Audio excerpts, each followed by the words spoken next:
So today we're going to look at this pinball display. So this is used in some of the older machines from the 90s, and as you can see this one has quite a bit of burning on it. So the problem with this one is that we have one of the columns out. Now if you're not aware of these, I'll give you a quick rundown. Basically they are a 128 columns by 32 row display, and it uses a plasma gas to display the pictures. These are dot matrix. What they call them is a dot matrix display, or a DMD. And as you can see, there's 128 dots that way by 32 dots that way. Nowadays you get LED based versions of these, which obviously only use low voltage. These actually are high voltage. The problem with this one is, as I say, one of the columns is out, and it is this one here, the very end one. And what I'll do is I'll put in a video here giving a demonstration. So we go to the test menu, the display test. So you can see as we get closer to the end, so the second to last one works, but the last one doesn't.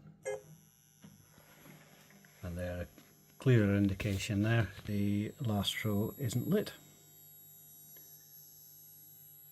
So yeah, that's not working. So what we're going to do is we're going to have a look to see. Now, it's actually not that tricky when you look at it, because it's split up into 4 sections for the columns and 1 section for the rows. So we have these chips here, which are HV5308PJ. Each one of these does 32 columns, and this one does the 32 rows, which is quite handy. Power comes in here and data comes in here. Now our issue is with the one here, column 1. We need to check continuity from here through the resistor and see if there's any issues. Okay, so this is a close-up of the display itself. Now you can see that these lighter areas here are where it's kind of created a little kind of burn-in pattern. So the darker areas are what it should look like, and the lighter areas are when it's been burnt in. Okay, so we've got column 1 there. First thing to do is check continuity between the column itself and the resistor. So yeah, there is continuity there, so that's good. Let's check the resistance.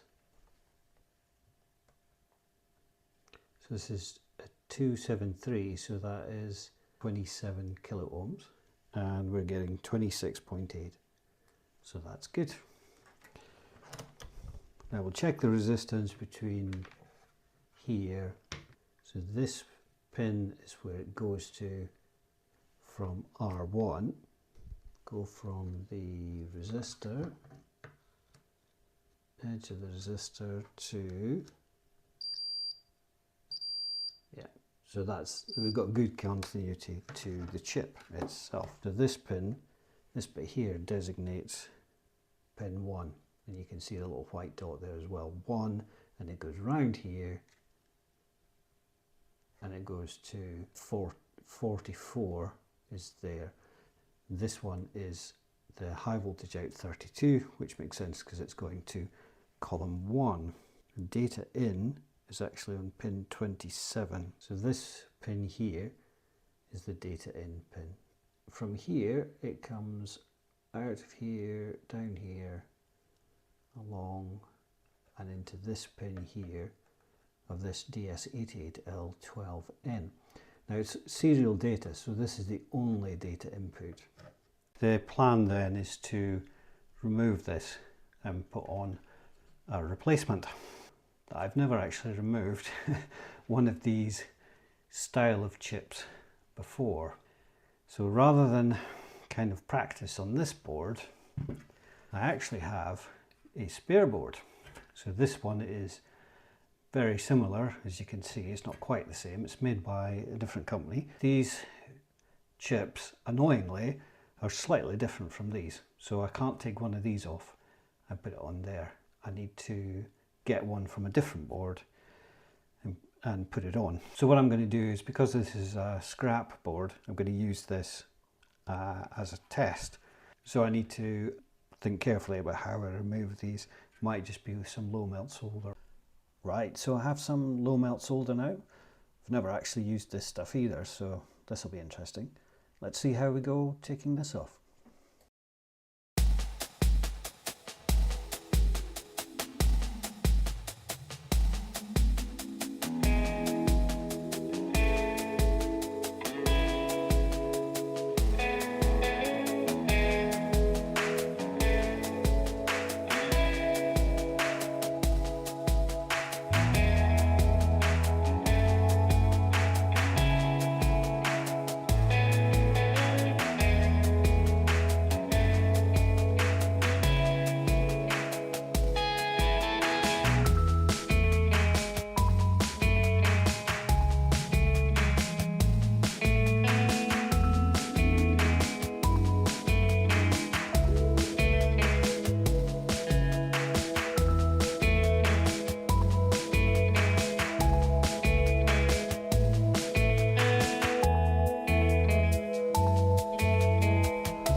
So I think what we'll do is we'll add a little bit of solder to each of these pads, put the chip on, and then maybe use some hot air just to get it into place.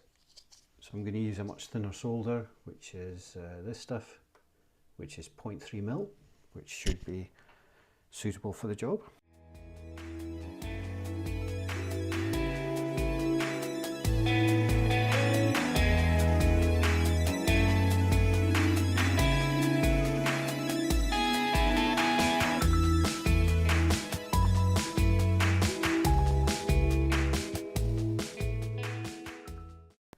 Right, so I'm just going to tack down a couple of the corners here to stop it moving, make it a bit easier. I don't really know whether this is the right way to do this, but it's all learning, I guess.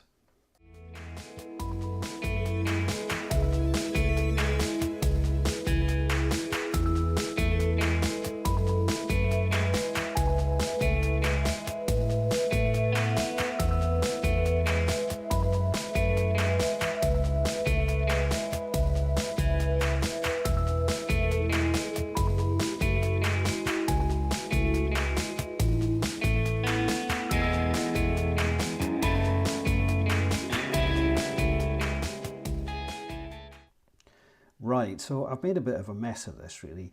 The chip's gone on, but it's slightly too far to the left, so one complete side of the pins aren't touching the board.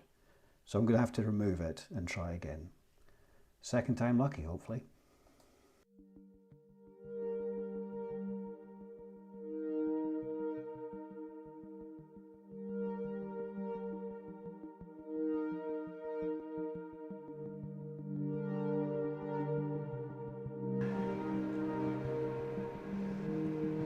It's actually almost ready.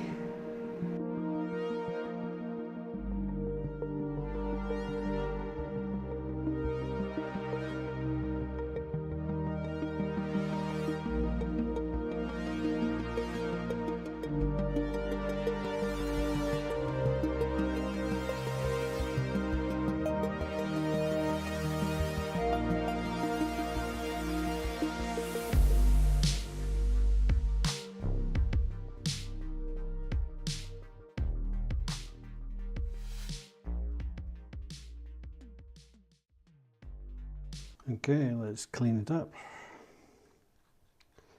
I mean, it's not the nicest job. There's probably better ways to do it, but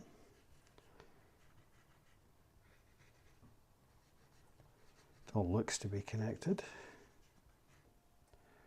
And that doesn't look brilliant, but It's not too bad. Let's get it into the machine and let's get it tested. Okay, we'll go to test, display test. Let's see what we get. Keep your fingers crossed.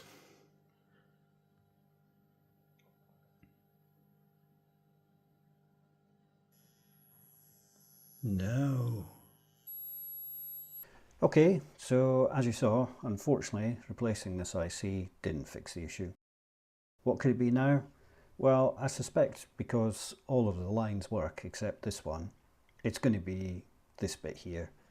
Probably it's broken the connection from this pin to the inside underneath the glass.